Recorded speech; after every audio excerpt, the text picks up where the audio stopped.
इन दिनों देश भर में एक नई बहस छिड़ गई कि भारत को इंडिया कहा जाए या भारत, क्योंकि भारत के तो कई नाम हैं। क्या ये मुद्दे इस वक्त जरूरी हैं या फिर असल मुद्दों से ध्यान भटकाने के लिए ऐसा हो रहा है? विपक्षी गठबंधन ने अपना नाम इंडिया रखा तो इस नाम से बीजेपी को परेशानी होगी, साथ ही प्रधानमंत्री नरेंद्र मोदी जी को भी परेशानी होने लगी। वो इंडिया को घमंडिया कहकर पुकारने लगे। अब प्रयास शुरू हो गए इंडिया की बजाय भारत लिखा जाए।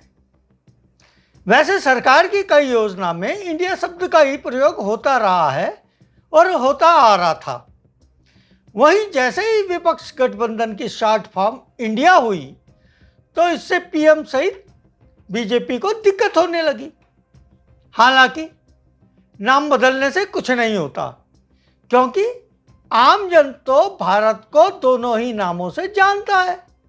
दो क्यों तीन नाम, तीसरा हिंदुस्तान भी है। इसलिए ये मुद्दे लोगों का ध्यान असल मुद्दों से भटकाने के लिए ही हैं। अब क्यों ध्यान भटका रहे हैं ये भी जान लीजिए।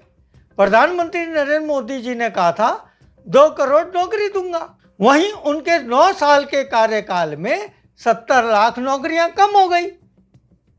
ऐसे में लोगों के बीच ऐसे मुद्दे उछाले जा रहे हैं कि लोग उन्हीं की बहस में उलझ जाएं और असल मुद्दों से दूर रहे, सरकार से सवाल ना पूछें।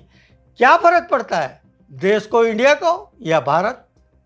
फर्क पड़ता है कि पेट में अनाज जा रहा है या नहीं, लोगों को रोजगार मिल रहा है या नहीं, लोग महंगाई से त्रस्त हैं या नहीं।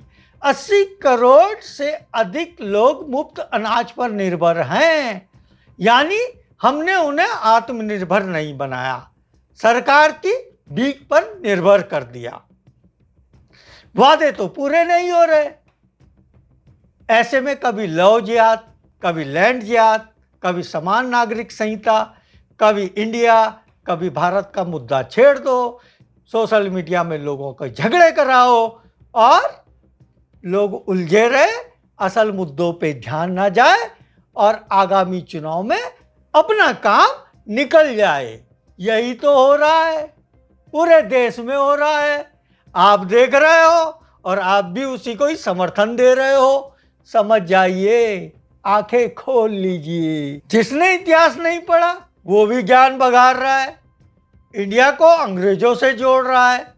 वही इतिहासकार इंडिया शब्द की उत्पत्ति अंग्रेजों से पहले की बताते हैं। G20 के डिनर के आमंत्रण पत्र में प्रेसिडेंट ऑफ इंडिया की जगह प्रेसिडेंट ऑफ भारत लिखा है। ठीक है, कोई बात नहीं।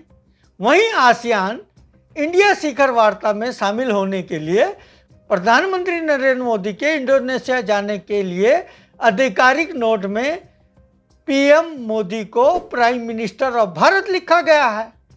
अभी तक इंडिया लिखा जाता रहा। पीएम मोदी विपक्षी गठबंधन इंडिया को घमंडिया कहते हैं। ऐसे में सवाल उठता है, क्या देश का नाम बदलकर देश की सूरत बदल जाएगी या फिर रोजगार देना पड़ेगा, लोगों को आत्मनिर्भर बनाना पड़ेगा, महंगाई से मुक्ति दिलानी पड़ेगी? ये हुआ नहीं, उलझ जाओ इन्हीं मुद्दों पर। इस समय आप देख रहे हैं लोक साक्ष्य वेब न्यूज पोर्टल का यूट्यूब चैनल। इसे कृपया लाइक करना और सब्सक्राइब करना ना भूलें, साथ ही वीडियो को पूरी भी देखें। हमारे देश का नाम भारत रखे जाने के पीछे भी कई तर्क हैं। इतिहास प्राचीन काल और पौराणिक कथाओं से इसे जोड़ता है। भारतवर्ष के नाम की कहानी सीधे ऋषभ देव के पुत्र भरत से जुड़ती है। हिंदू ग्रंथ स्कंद पुराण अध्याय 37 के अनुसार ऋषभ देव नाभि राज के पुत्र थे।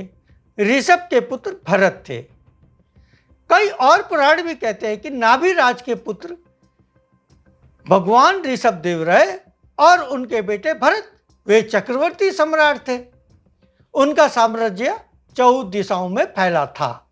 और उनके नाम पर हमारे देश का नाम भारतवर्ष पड़ा। वहीं कुछ भारत नाम को भगवान राम के भाई भरत और कुछ राजा दुष्यंत और शकुंतला के पुत्र भरत के नाम से जोड़ते हैं। यह वह कालखंड था जब भारत को भारतवर्ष, जम्बू द्वीप, भारतखंड, आर्यव्रत, हिंदुस्तान, हिंद, अल हिंद, ग्याग्गर, फग्यूल, तियांजू, होडू जैसे कई नामों से भी पुकारा जाता था। क्या फर्क पड़ता है? जान लीजिए आप भी, जो मैंने नए नाम बोले यानी पुराने नाम है लेकिन आपको बताया। इधर इतिहासकारों के मुताबिक मध्यकाल में भारत पर तुर्क और ईरानी आए तो उन्होंने सिंधु घाटी में प्रवेश किया। वे सा का उच्चारण नहीं कर पाते थे और उसकी जगह हा बोला करते थे और इसी तरह से सिंधु को उन्होंने हिंदू के रूप में पुकारा और आगे इस राष्ट्र का नाम हिंदुस्तान हो गया। यहाँ तर्क यही था, भारत में रहने वालों को उन्होंने हिंदू कहा और इस स्थान को हिंदुस्तान कहा। 7वीं शताब्दी में प्राचीन यूनान के लोगों को फारसियों के जरिए हिंद की जानकारी मिली। बाद में यूनानियों ने भारत को इंडस और इंडिका कहना शुरू कर दिया। तब तो अंग्रेज नहीं आए थे। फैला लो व्हाट्सएप यूनिवर्सिटी का ज्ञान, अंग्रेजों ने दिया ये नाम, अंग्रेजों ने दिया ये नाम। इतिहास पढ़ो भाई, व्हाट्सएप और फेसबुक में निर्भर ना रहो। इसीलिए मैं मजबूर होकर आज ये वीडियो बना रहा हूं। अब आगे देखिए, यूनानी शासक सिकंदर ने जब भारत पर आक्रमण किया तब इसकी पहचान इंडिया के तौर पर हो गई। तब भी अंग्रेज नहीं आए थे। इतिहासकारों का कहना है कि 16वीं शताब्दी तक हिंदुस्तान भारत नाम सबसे ज्यादा इस्तेमाल किए जाते थे। हाँ, जब अंग्रेज आए तो उन्होंने सरकारी दस्तावेजों में पत्राचार पर हिंदुस्तान भारत की बजाय इंडिया नाम का ही इस्तेमाल शुरू कर दिया। नाम तो पहले पड़ा था, अंग्रेजों ने लिखना शुरू किया। इंडिया शब्द की उत्पत्ति इंडस नाम शब्द से हुई। इंडस शब्द का उदय इंडस वैली से हुआ, जो सिंधु नदी का नाम हुआ करता था। कुछ इतिहासकारों का मानना है जब अलेक्जेंडर भारत आए उन्होंने भारत को इंदु INDU शब्द का प्रयोग किया, लेकिन इतिहास के पन्नों में देखें तो इंडिया शब्द का उदय सिंधु नदी से हुआ है, क्योंकि सिंधु नदी को इंडस वैली कहा जाता था। भारत को सभ्यताओं का देश कहा जाता है। दुनिया में सबसे पहले सभ्यता ने यहीं पर जन्म लिया। हमारी सभ्यता का नाम सिंधु घाटी था, जो सिंधु नदी के पास थी। सिंधु नदी का दूसरा नाम इंडस वैली था, जिसके कारण अपने देश का नाम इंडिया पड़ा। मुफ्त में प्रचार मिल रहा, आप भी फैला लो और ये कहते रहो कि अंग्रेजों ने इंडिया नाम दिया, लेकिन उनसे पहले नाम पड़ गया था। गुलामी का प्रतीक है ये नाम। क्यों?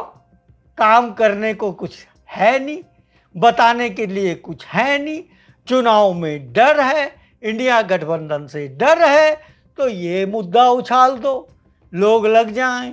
हर तीसरी पोस्ट फेसबुक में मैं भारतीय हूं, मैं भारत हूं, भारत।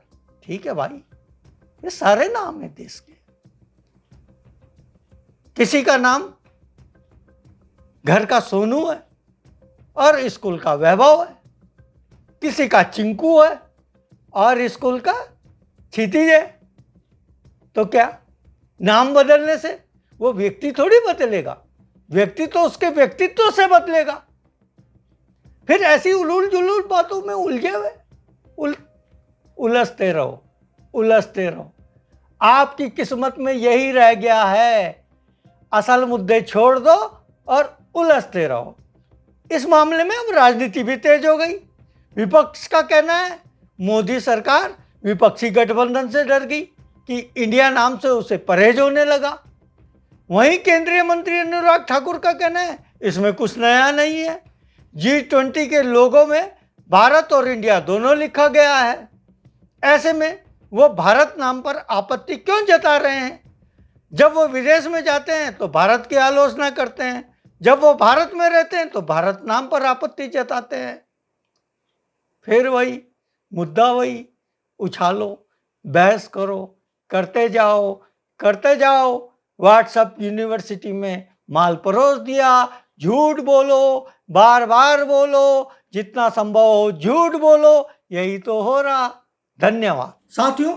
सच का साथ देने के लिए हमारे YouTube चैनल को सब्सक्राइब कीजिए और लाइक कीजिए।